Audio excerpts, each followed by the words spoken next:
మరో breaking news. కర్నూలులో బాలుడితో భిక్షాటన చేయించిన ఘటనపై అధికారులు రంగంలోకి దిగారు. బాలుడి ఆచూకీ కోసం గాలిస్తున్నారు పోలీసులు. బాలుడి కోసం కర్నూలులోని రాజ్విహార్ సర్కిల్ ముఖ్య కూడళ్లలో గాలిస్తున్నారు.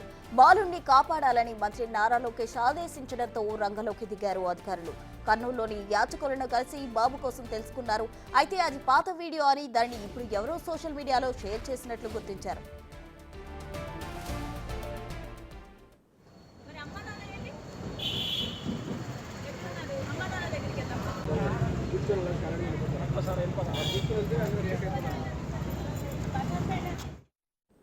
చిన్నపిల్లలతో భిక్షాటన చేయించే తల్లిదండ్రులకు కౌన్సిలింగ్ ఇచ్చారు పోలీసులు. పిల్లలతో భిక్షాటన చేయిస్తే కఠిన చర్యలు తీసుకుంటామని వార్నింగ్ ఇచ్చారు.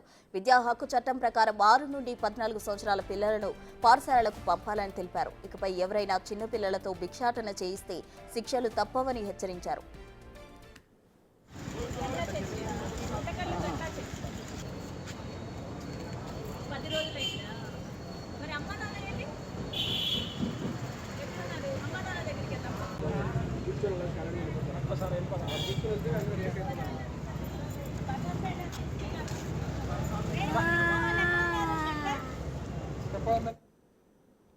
కర్నూలులో బాలుడితో భిక్షాటన చేయించిన ఘటనపై అధికారులు రంగంలోకి దిగారు. దీనికి సంబంధించి మరింత సమాచారం మా ప్రతినిధి శ్రీరామ్ అందిస్తారు.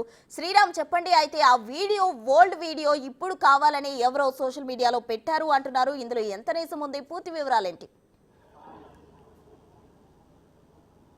ప్రస్తుతం కర్నూలు నగరంలో రద్దీగా ఉండే ఈ రాజ్వార్ సర్కిల్ ప్రాంతం ఏదైతే ఉందో, రాజ్వార్ సర్కిల్ పక్కనే ఉండ డ్రస్ సర్కిల్ కావచ్చు, చందనా బ్రదర్స్ ఏరియాలో యొక్క ఎవరైతే తమ తల్లిదండ్రులు బాలుడు మనం సోషల్ మీడియాలో చూసాం, నారా లోకేష్కి ఎక్స్లో ట్వీట్ చేసినటువంటి ఆ వీడియో దాదాపుగా గత 10 రోజుల క్రితం ఆ వీడియోను తీశారు. అంటే షాపింగ్కి వచ్చినటువంటి ఎవరైతే ఉన్నారో ఆ యువకుడు ఆ యొక్క వీడియోని తీశారు. ఎగ్జాక్ట్గా మనం ఉండే ఈ లొకేషన్ ఏదైతే ఉందో ఈ లొకేషన్లోనే ఆ బాలుడు ఈ లొకేషన్లోనే కూర్చొని ఉన్నారు. ఈ లొకేషన్ నుండి పక్కనే బకెట్ ఉంది.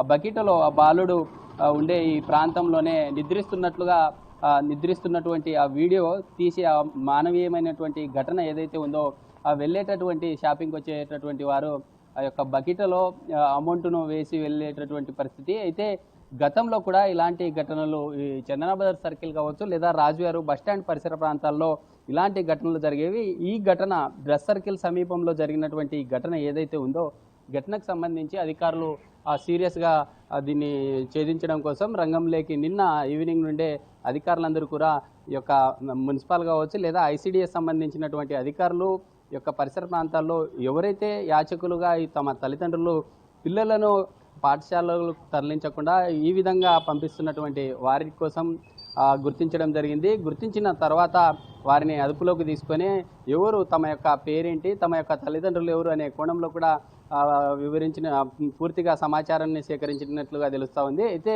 నిన్న జరిగినటువంటి ఆ ఘటనతో నారా లోకేష్కి ఎక్స్లో ట్వీట్ చేసినటువంటి తర్వాత అధికారులను ఆదేశించారు. ఎక్కడున్నారు అబ్బాయి, ఎక్కడున్నారు, వారి యొక్క తల్లిదండ్రులు ఎవరు, వెంటనే వారికి అదుపులోకి తీసుకోవాలి అంటూ కూడా చెప్పిన పరిస్థితి. అదుపులోకి తీసుకోవాలని చెప్పినటువంటి పరిస్థితి ఏదైతే ఉందో ఆ బాలుడు కనిపించలేదు. కానీ గతంలో ఈ డ్రస్ సర్కిల్ సమీపంలో మనం చూస్తూ ఉన్నాం కదా విజువల్లో, ఇదంతా కూడా డ్రస్ సర్కిల్ సంబంధించినటువంటి ప్రాంతం. ఈ ప్రాంతం ఎప్పుడు నిత్యం రద్దీగా ఉంటుంది. ఉదయం సమయం కావడంతో ఎలాంటి రద్దీ లేదు. ఈ ప్రాంతంలో ఎక్కువగా ఈ యొక్క జనసంచారం ఉంటుంది. ఈ ప్రాంతంలో మెయిన్గా తమ తల్లిదండ్రులు యాచక సంబంధించినటువంటి ఆ వేషంతో పాటు అమ్మాయిలు కావచ్చు లేదా అబ్బాయిలు కావచ్చు వివిధ రంగులను పోసి వారిని కొంత జాతీయ సంబంధించినటువంటి మహాత్ముల యొక్క సంబంధించినటువంటి ఆ రూపంలో తయారు చేసి చేతిలో కర్ర కావచ్చు తలకు పాగగట్టి యొక్క ఏవైతే ఈ రద్దీగా ఉండే లొకేషన్స్ ఉంటాయో ఆ లొకేషన్స్నే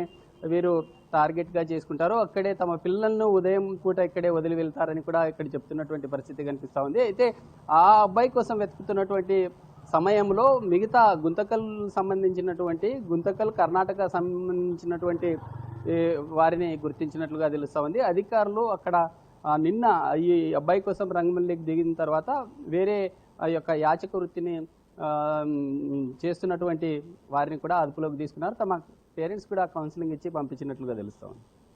రైట్ శ్రీరామ్, థ్యాంక్ యూ.